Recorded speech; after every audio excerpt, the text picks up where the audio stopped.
Assalamualaikum warahmatullahi wabarakatuh. Waalaikumsalam warahmatullahi Waalaikumsalam warahmatullahi wabarakatuh. Baiklah, kami dari kelompok 10 ingin menjelaskan atau menjawab pertanyaan-pertanyaan yang diberikan oleh Bu Fitri tentang moralitas. Di sini saya memperkenalkan diri dulu sebagai moderator. Nama saya Zaifatul Roji Harahap, NIM 19.24286. Dan yang selanjutnya, saya Rafina Damayanti dengan NIM 19.24269. Saya Ratno, nomor induk mahasiswa 19.24251. Saya Taura Taufik, nomor induk mahasiswa 19.24259. Saya Vita Hapsari, NIM 19.24277. baiklah, itulah tadi perkenalan dari kelompok kami, dan yang selanjutnya akan menjawab pertanyaan-pertanyaan tersebut. Yang pertama, jelaskan tentang hakikat moralitas. Untuk teman kami yang ingin menjawab, silakan. Baik, hakikat moralitas. Moral adalah sesuatu yang menyangkut tentang baik buruknya manusia sebagai manusia. Sehubungan dengan itu, maka moralitas adalah keseluruhan norma, nilai, dan sikap moral seseorang atau suatu masyarakat. Jadi, moralitas adalah kompleksitas moral dalam kehidupan manusia sebagai makhluk individu dan makhluk sosial. Moralitas mempunyai dua fungsi, yaitu sebagai standar normatif untuk melakukan evaluasi dan sebagai aturan normatif dalam berperilaku. Fungsi ini memperjelas pemaknaan moral sebagai norma, yaitu aturan yang bersifat internal atau otonom pada diri pribadi manusia yang bersangkutan. Suatu hal yang harus disadari sejak awal adalah bahwa apabila kita memberikan penilaian terhadap seseorang, maka ukuran norma moral tersebut datang dari diri kita yang menilai, bukan dari orang yang bersangkutan. Itulah kita nilai terhadap seseorang belum tentu sama dengan penilaian orang lain terhadap kita. Karena norma moral yang digunakan sebagai ukuran oleh si penilai adalah berbeda. Hal tersebut tergantung kepada nilai yang dianut oleh orang yang menilai. Sekian dari saya kembalikan kepada moderator. Baik, terima kasih. Itulah tadi penjelasan dari jelaskan tentang hakikat dan moralitas. Dan yang nomor 2, uraikan unsur-unsur moralitas secara rinci kepada teman kami persilakan. Oke, baik, di sini saya akan menjelaskan tentang unsur-unsur moralitas. Unsur-unsur moralitas sendiri terbagi menjadi 3, yaitu kebebasan, tanggung jawab, dan suara hati. Kebebasan sendiri merupakan unsur penting dalam norma moral. Hal ini sangat penting, mengingat norma moral itu adalah norma yang otonom, yaitu dalam penentuan kaidah normanya bergantung pada masyarakatnya. Kebebasan manusia sendiri dibedakan dalam 2 bentuk, yaitu kebebasan sosial dan kebebasan eksistensial. Kebebasan sosial adalah kebebasan yang diterima dari orang lain karena itu bersifat heteronom. Yang kedua, kebebasan eksistensial. Kebebasan eksistensial adalah kebebasan yang menyangkut kemampuan manusia untuk menentukan sikap dan perilaku dirinya sendiri, yang karena itu bersifat otonom. Yang kedua yaitu tanggung jawab. Tanggung jawab sendiri berarti kebebasan dalam memberi pilihan bagi manusia untuk bersikap dan berperilaku. Manusia wajib bertanggung jawab atas pilihan yang telah dibuatnya. Pertimbangan moral baru akan mempunyai arti apabila manusia tersebut mampu dan mau bertanggung jawab atas pilihan yang dibuatnya. Yang ketiga yaitu suara hati. Suara hati sering juga disebut hati nurani. Sebenarnya terdapat perbedaan makna antara hati nurani dengan suara hati. Hati nurani adalah pengetahuan intuitif tentang prinsip-prinsip moral yang berasal langsung dari Tuhan dan tidak mungkin keliru dari suara hati. Sedangkan suara hati merupakan suara kejujuran, tetapi tidak identik dengan hakikat kebenaran itu sendiri. Mungkin segitu dari saya untuk jawaban tentang unsur-unsur moralitas. Selanjutnya saya kembalikan kepada moderator.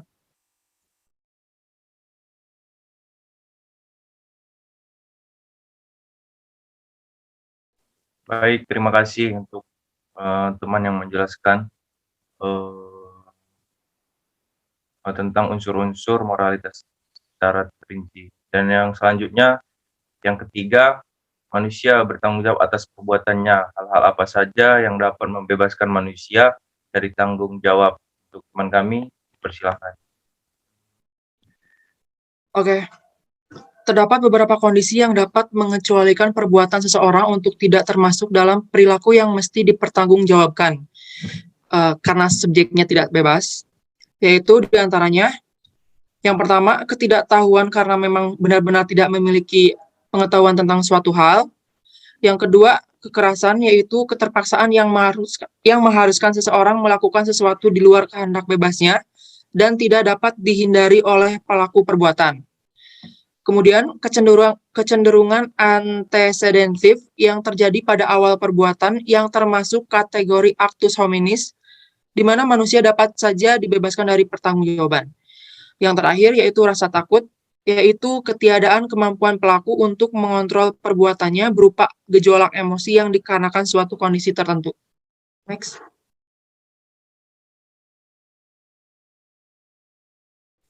Baiklah, itulah tadi penjelasan dari teman kami. Nah, selanjutnya, apakah yang dimaksud dengan moralitas perbuatan manusia? Faktor-faktor apakah yang menentukan moralitas perbuatan manusia? Dipersilahkan. Baik, jadi moralitas perbuatan manusia adalah sebuah perbuatan manusia yang hanya akan dikatakan baik jika tujuan akhirnya, motivasinya, serta lingkungan perbuatannya baik. Jika salah satu dari 3 faktor penentu tersebut tidak baik, maka keseluruhan perbuatan manusia menjadi tidak baik. Adapun faktor-faktor yang menentukan moralitas perbuatan manusia tersebut, yaitu yang pertama itu sasaran atau tujuan akhir. Sasaran adalah perwujudan perbuatan itu sendiri, yaitu perbuatan yang dihendaki secara bebas menurut aturan moral. Yang kedua itu motivasi atau intensi adalah hal yang secara personal diinginkan oleh pelaku perbuatan dengan maksud untuk mencapai sasaran yang dihendaki dituju. Yang ketiga itu ruang lingkup atau lingkup perbuatan, yaitu segala sesuatu yang secara aksidental mengelilingi dan mewarnai perbuatan. Itu yang dapat saya sampaikan. Saya kembalikan ke moderator. Baik, terima kasih. Penjelasannya cukup jelas. Ya, selanjutnya saya akan menjelaskan tentang beberapa contoh dilema moral. Sebelumnya saya ingin menjelaskan bahwa saat seorang mengambil sebuah keputusan, biasanya yang menjadi pertimbangan adalah akibat yang akan ditimbulkan. Tak hanya itu, pertimbangan moral juga turut berperan. Pertimbangan moral merupakan keadaan yang sulit, bisa jadi setelah keputusan diambil muncul perdebatan dari banyak pihak. Misalnya, kita lihat dalam situasi perang dengan tentara musuh yang terkenal kejam. Ada sekelompok warga sipil bersembunyi agar tak terbunuh. Bayangkan, di dalam ruangan tersebut ada seorang ibu yang membawa bayi yang sedang menangis. Di sini kita lihat ada dilema moral yang sangat besar. Dia harus mendekap mulut sang anak dengan konsekuensi bayinya kehilangan nafas atau membiarkan bayi menangis dan semua orang akan terbunuh. Di sini sangat jelas bahwa dilema moral tersebut menunjukkan bahwa ketika anak tersebut nangis akan terjadi hal yang lebih besar lagi. Maka dari itu, gimana peran sang ibu jika anak tersebut sempat menangis. Di sini juga saya ada pertanyaan, mungkin ketika seorang ibu mendekap mulut anaknya, apa yang akan dia lakukan? Kan di sini kita bisa melihat sendiri bahwa di dilema moral itu sangat-sangat besar lah pengaruhnya gitu. Itu yang pertama. Dan yang kedua, saya di sini ada seorang sarjana teknik lingkungan di mana dia bernama Anto yang sedang melamar pekerjaan ke sana kemari. Akhirnya dia bekerja di sebuah pabrik milik seorang yang masih saudaranya jauh. Nah, sesuai keahliannya, Anto bekerja di bagian pengolahan limbah di bawah supervisi senior yang telah lebih dulu bekerja pabrik itu. Nah, setelah beberapa lama, Anto baru mengetahui bahwa ada yang tidak benar dalam perusahaan tersebut. Terus pengelolaan limbah perusahaan itu tak sesuai dengan aturan yang seharusnya. Ada limbah berbahaya yang dibuang ke sungai, dan itu sudah berlangsung bertahun-tahun. Para pegawai pemerintah yang mengawasi dan memeriksa mungkin tahu, tapi mereka mungkin kayak diam aja gitu. Terus habis itu perusahaan selalu menjamu para pegawai itu dengan baik sehingga lolos gitu. Anto sudah melaporkan kondisi itu ke atasannya, tapi dia selalu disuruh diam dan bekerja saja. Anto juga sudah membicarakan kondisi itu kepada pemilik perusahaan. Tapi pemilik perusahaan tersebut mengatakan bahwa biaya pembuatan instalasi itu sangat mahal dan perusahaan tak mampu mendanainya. Jika dipaksa, perusahaan akan bangkrut dan ratusan orang di PHK.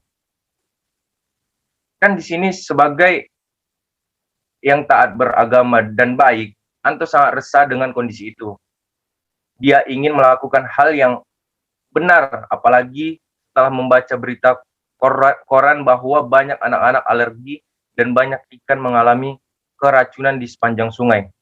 Anto merasa bahwa sangat mungkin salah satu penyebabnya adalah limbah di pabrik tersebut. Di sini juga ada dilema moral yang sangat besar, yang dimana ketika si Anto melaporkan hal tersebut kepada pemerintah di bawah naungan lingkungan, bahwa dia akan bisa dituntut ataupun ya pokoknya diberhentikan secara tidak hormat dari perusahaan tersebut. Itu pun suatu hal yang menurut kita dilema moral yang memang betul untuk mengambil suatu tindakan yang benar, tetapi tidak benar terhadap orang lain, gitu. Jadi itulah tadi beberapa contoh tentang dilema moral tersebut. Mungkin dari saya mungkin itu saja. Bila ada kejanggalan, kekurangan, saya mohon maaf karena kesempurnaan hanya milik Allah Subhanahu wa taala seutuhnya. Mungkin cukup sekian dari kami kelompok 10 juga. Wabillahi taufiq wal hidayah. Wassalamualaikum warahmatullahi wabarakatuh. Waalaikumsalam Waalaikumsalam warahmatullahi warahmatullahi wabarakatuh. wabarakatuh.